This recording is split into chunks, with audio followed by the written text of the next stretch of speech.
Bienvenidos a un nuevo video. En esta ocasión hablaremos del hueso temporal. Es un hueso par que va a proteger importantes estructuras vasculares y neurológicas. Va a contener, muy importante, los órganos de la audición y del equilibrio y las superficies articulares mandibulares. Va a contener 5 porciones y está situado a los lados de la parte media de la base del cráneo, extendiéndose por las caras laterales de este. Muy importante, en la parte superior vamos a tener al hueso parietal, en la parte posterior al hueso occipital y en la parte de enfrente va a estar el hueso cigomático y el ala mayor del esfenoides. Muy importante, las articulaciones que van a estar involucradas con el hueso temporal van a ser la arcada cigomática, el temporal con el esfenoidal, el temporal mandibular, parietal temporal y el occipito temporal. Sus 5 porciones van a ser la porción escamosa, la porción timpánica, la porción mastoidea, apófisis estiloides y la petrosa o peñasco. Iniciamos con la porción escamosa. Esta va a ser plana, gruesa, va a tener una forma de escama. En cuanto a sus caras, va a tener una cara interna en donde se van a localizar las circunvoluciones cerebrales. Muy importante, también van a estar los surcos de la arteria meningia media. En la porción externa se van a localizar principalmente el músculo temporal de la corteza externa, que va prácticamente a abarcar la mayor proporción de la porción escamosa, y se va a localizar el músculo mesetero en la apófisis cigomática. También muy importante, la apófisis cigomática va a tener una hendidura que se va a llamar fosa mandibular o fosa glenoidea. Esta nos sirve para la articulación temporomandibular. En la porción timpánica vemos que es la porción más pequeña del temporal. Se va a localizar de forma inferior a la porción escamosa. Va a tener una cara superior que constituye la pared posterior del conducto auditivo interno y forma la pared anterior, el piso y la pared posterior del conducto auditivo externo. Va a formar la pared anterior y el piso del oído medio. En cuanto a su porción timpánica, vamos a tener una cara anterior que va a ser libre y cóncava. Esta va a continuar hacia atrás de la cavidad glenoidea. En cuanto a su cara posterior, se apoya debajo del peñasco y de la concha. En la parte externa emite expansiones que forman paredes del conducto auditivo externo. Va a formar también el sulcus tympani, que es muy importante para la inserción de la membrana timpánica. En su borde inferior vamos a localizar la apófisis vaginal. Es la prolongación laminiforme de la porción timpánica, y en la parte media de este borde se va a localizar la apófisis estiloides. Va a envolver a esta apófisis. El borde externo va a tener inserciones para la porción fibrocartilaginosa del conducto auditivo externo. En el borde interno va a limitar con el tegmen tympani, el orificio externo de la trompa de Eustaquio. Continuamos con la porción mastoidea. Esta va a tener se va a localizar en la parte posterior de la escama. Se encuentra formada por la expansión de los espacios aéreos en su interior. Se encuentra en las celdillas mastoideas y en su borde posterior se encuentra en contacto con el hueso occipital. Va a tener dos caras, endocranial o interna, donde se va a localizar el agujero estilomastoideo, por donde va a pasar el nervio facial y los vasos estilomastoideos. También vamos a tener un surco, que es la impresión del seno sigmoideo. En cuanto a su cara extracraneana, muy importante, va a prestar inserciones para los músculos, principalmente son 4. El esternocleidomastoideo, el más importante, el esplenio de la cabeza, el longísimo de la cabeza y el vientre posterior del digástrico. También se va a localizar como tal la apófisis mastoidea, y se va a localizar el surco de la arteria occipital proveniente del hueso occipital. En cuanto a la porción mastoidea, se encuentra en las celdillas mastoideas, que están representadas por cavidades irregulares en el antro de la apófisis mastoides del hueso temporal. Continuamos con la porción petrosa, que es la más compleja. Esta va a estar en forma de pirámide cuadrangular. Presenta 4 caras: antero superior, póstero superior, antero inferior y póstero inferior. 4 bordes, un vértice y una base. En cuanto a sus bordes, tenemos el borde superior donde se localiza el surco del seno petroso superficial, impresiones del trigémino y surco sigmoideo. En la anterior se encuentra la fisura pre-timpanoescamosa y el agujero rasgado. En la posterior se encuentra la carilla yugular, el agujero yugular, la apófisis intrayugular, fosita petrosa y conductillo timpánico. En la inferior se va a localizar la vaina de la apófisis estiloides y la apófisis tubárica.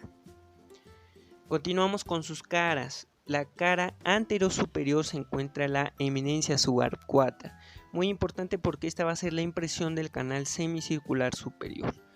Localizamos también el hiato de falopio que se localiza medialmente, y este va a prestar el paso para el nervio petroso superficial mayor proveniente del nervio facial.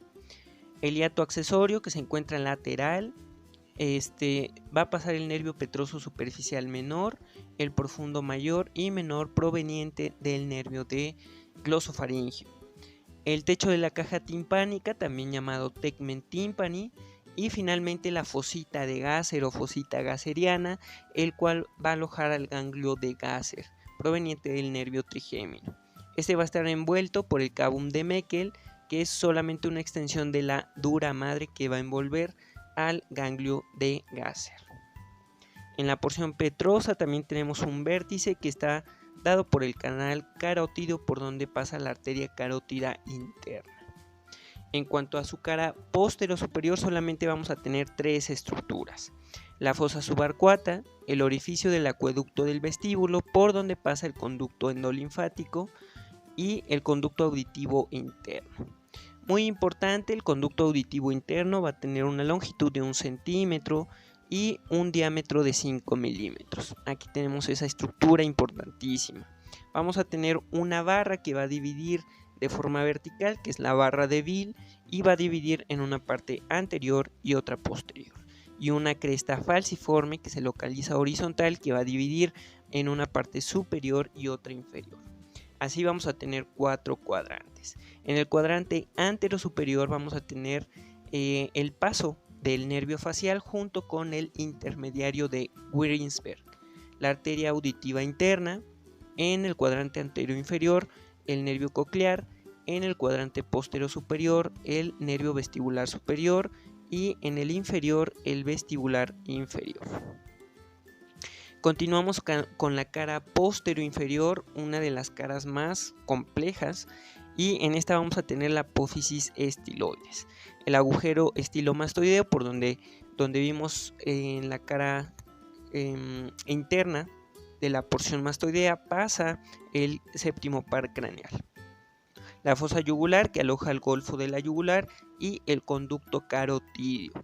Muy importante, entre la fosa yugular y el conducto carotidio tenemos un conducto, el conducto de Jacobson, por donde pasa el nervio timpánico de Jacobson proveniente del glosofaringio. En cuanto a la cara anteroinferior, solamente tiene 2 estructuras: la apófisis tubaria y el canal óseo de la trompa de Eustaquio. En cuanto a la apófisis estiloides, la última estructura, esta mide de 2 a 3 centímetros, y muy importante, en esta se encuentra el ramillete de Riolano. El ramillete de Riolano va a tener 3 músculos: el estilo-ioideo, estilo-gloso y estilo-faringio, y 2 ligamentos: estilo-mandibular y estilo-ioideo. A modo de resumen, vamos a tener distintas porciones. Recordemos la porción escamosa, timpánica, mastoidea, petrosa y la apófisis estiloides. En cuanto a la porción escamosa, vamos a tener una cara interna que va a alojar al surco de la arteria meningia media y va a dar las impresiones de las circunvoluciones cerebrales. En el caso de la cara externa, vamos a tener la inserción del músculo temporal, inserción de los músculos maceteros y la fosa mandibular o fosa glenoidea, que va a dar lugar para la articulación temporomandibular. Muy importante, también en la cara externa vamos a tener la impresión para la arteria temporal. La porción timpánica vamos a tener una cara anterior que va a estar dada por la cavidad clenoidea y una cara posterior que va a estar dada por paredes del conducto auditivo externo y el sulcus tympani, que es muy importante para la inserción de la membrana timpánica. Vamos a tener tres bordes: el inferior, que va a dar lugar a la apófisis vaginal, que va a envolver a la apófisis estiloides; el borde externo, que va a dar inserción fibrocartilaginosa para el conducto auditivo externo; el borde inferior, que va a limitar con el orificio externo de la trompa de Eustaquio. En cuanto a las porciones mastoideas, tenemos dos caras, intracraneal y extracraneal. En el caso de la cara interna, vamos a tener el agujero estilomastoideo, por donde va a pasar el séptimo par craneal. También vamos a tener impresiones del surco del seno sigmoideo y las celdillas mastoideas, que están integradas dentro de la porción mastoidea. En la cara externa vamos a tener inserciones para 4 músculos importantes: esplenio de la cabeza, longísimo, vientre posterior del digástrico, muy importante, esternocleidomastoideo. Como tal, vamos a tener la apófisis mastoidea y el surco de la arteria occipital proveniente del mismo hueso. En cuanto a la porción petrosa, que es la más compleja, vamos a tener 4 caras. Recordemos la cara anterosuperior, vamos a tener la eminencia arcuata, que es una impresión del canal semicircular superior; el hiato de Falopio, que se localiza medial, que va a pasar por ahí el nervio petroso superficial mayor, proveniente del séptimo par; el hiato accesorio, que pasa por ahí el nervio petroso superficial del séptimo menor; y el petroso profundo, tanto mayor como menor, provenientes del glosofaringeo.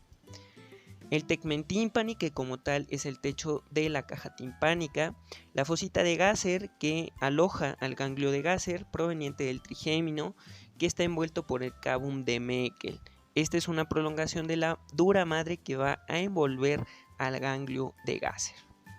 En cuanto a la cara superior, solamente recordemos 3 estructuras: fosita subarcuata, orificio del acueducto del vestíbulo, por donde pasa el conducto endolinfático, y el conducto auditivo interno, que se divide en cuadrantes, por donde pasa el nervio facial, el vestíbulo coclear, el accesorio de Winsberg y la arteria laberíntica. En la cara posterior inferior, una de las más complejas, encontramos la apófisis estiloides, envuelta por la apófisis vaginalis de la porción timpánica; el agujero estilomastoideo, muy importante, por donde pasa el séptimo par craneal hacia su parte exocraneal.